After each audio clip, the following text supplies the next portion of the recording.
जय हिंद। प्रभात पाठशाला की ऑनलाइन प्लेटफॉर्म पे आपका स्वागत है।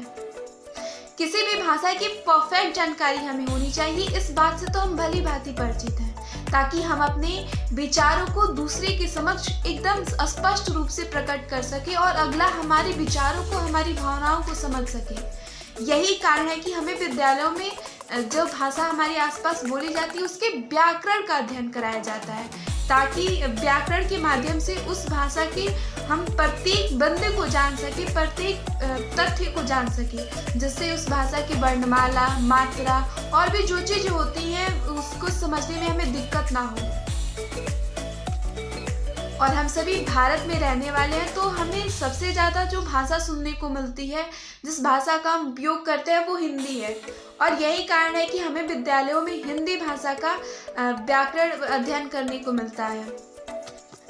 और जब हम हिंदी का परिचय पढ़ते हैं तो उसमें हम सुनते हैं कि हिंदी एक सरल भाषा है, सुवाच्य भाषा है, एक तरह की वैज्ञानिक भाषा है।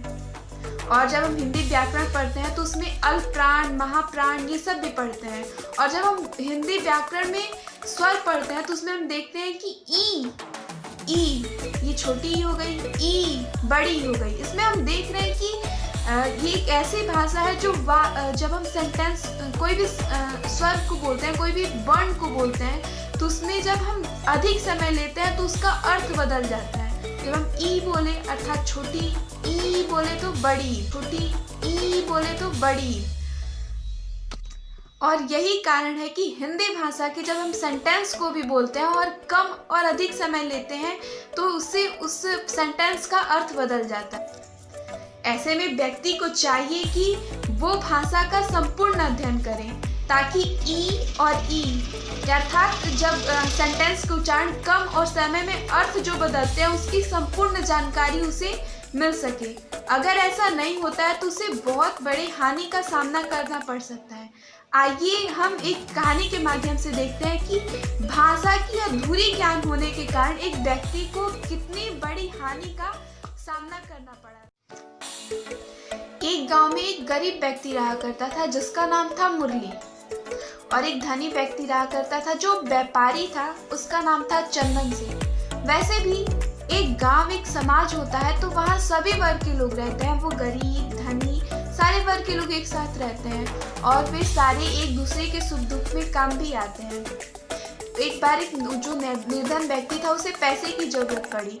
अब वो पैसे मांगने के लिए जो धनी व्यापारी व्यक्ति था चंदन सेठ उसके वहाँ चला गया और उसने कुछ पैसे मांगे और इस शर्त पे पैसे लिए कि वो 1 महीने बाद उसे वापस कर देगा। वो जो चंदन सेठ था उसे पैसे दे दिए।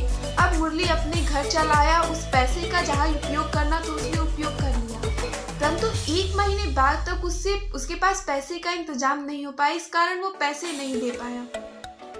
1 महीने बीत गए, 2 महीने बीत गए, 3 महीने बीत गए, 4 महीने बीत गए। अभी तक उस मुरली के पास उतने पैसे नहीं हो पाए कि वो चंदन सेठ को उसका उधार दे दे। और अब चंदन सेठ ने देखा कि वो तो 1 महीने कह के पैसे लेके गया था, जबकि आज 4 महीने हो गए, अब तक तो उसे पैसे दे देने चाहिए थे।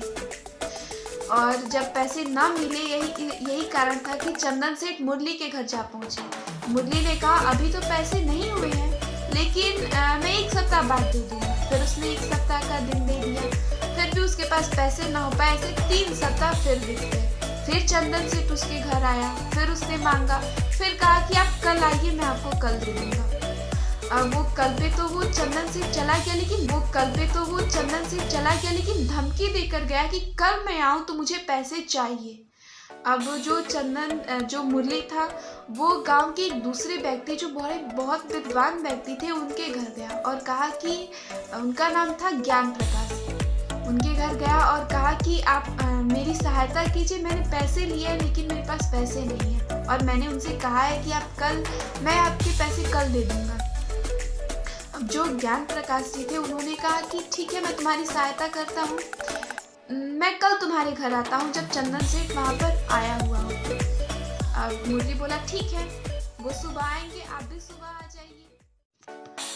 अब सुबह के समय चंदन सेठ और मुरली और जो ज्ञान प्रकाश, ये तीनों एक जगह इकट्ठे हुए। अब वार्ता शुरू हो गई। इस पर जो ज्ञान प्रकाश जी थे उन्होंने कहा कि क्या बात है बताइए। तब चंदन सेठ ने कहा कि आज 6 महीने हो गए और ये मेरा पैसा लिया मुझे दे नहीं रहा, जबकि इसने कहा था कि मैं एक महीने बाद दे दूंगा। फिर जो मुरली था कि उसने कहा कि अभी पैसे का मेरे पास इंतजाम नहीं हो पाया है, आप 1 महीने और मुझे समय दिलवा दीजिए, मैं आपको दे दूंगा। ज्ञान प्रकाश ने कहा कि अच्छा ठीक है, आप मेरे नाम पे इसे 1 महीने और दे दीजिए ताकि ये पैसे इकट्ठा कर सके। और जो मुरली जो वो थे सेठ जी थे, चंदन सेठ जी, वो भाषा के थोड़े कमजोर थे, इस पर उन्होंने कहा, मुरली चंदन सेठ मान तो गए और फिर से उन्होंने कहा जो ज्ञान प्रकाश जी से कि अगर ये 1 महीने बाद अगर ये पैसे नहीं दिए तो ज्ञान प्रकाश जी ने कहा कि तो मैं दूंगा। उन्होंने ये कहा तो मैं दूंगा, लेकिन कैसे कहा, तो मैं दूंगा, ऐसे कहा था उन्होंने। और वो जो थे चंदन सेठ जी, उन्होंने हिंदी भाषा की शायद संपूर्ण जानकारी न ली हो, यही कारण था कि इनको ये भ्रम हुआ कि मुरली अगर नहीं देगा तो वो ज्ञान प्रकाश जी देंगे। 1 महीने बाद वो फिर मुरली के घर गए और उन्होंने कहा कि पैसे दो। फिर मुरली ने कहा कि मेरे पास पैसे नहीं हुए, और फिर से अगले दिन वो घर छोड़कर ही वहाँ से चला गया। उसके बाद से वो चले आए ज्ञान प्रकाश जी के घर और बोले कि मेरे पैसे दीजिए। उन्होंने बोला कैसे पैसे? तो उसने कहा मुरली के पैसे। कहा मुरली के पैसे मैं क्यों दूँ? तो उसने तब चंदन सेठ ने कहा कि आप ही ने तो कहा था कि तो मैं दूंगा। अब वहाँ सरपंच वगैरह सारे गांव के लोग इकट्ठे हुए। तब ज्ञान प्रकाश जी ने मतलब इस बहस के बाद तब ज्ञान प्रकाश जी ने उन्होंने अपनी इस बात को रखा और कहा हाँ मैंने कहा था कि मैं दूंगा, तो मैं दूंगा, ऐसे मैंने कहा था, लेकिन मैंने ऐसे नहीं कहा था कि तो मैं दूंगा, मैंने कहा था तो मैं दूंगा, मतलब मैं नहीं दूंगा।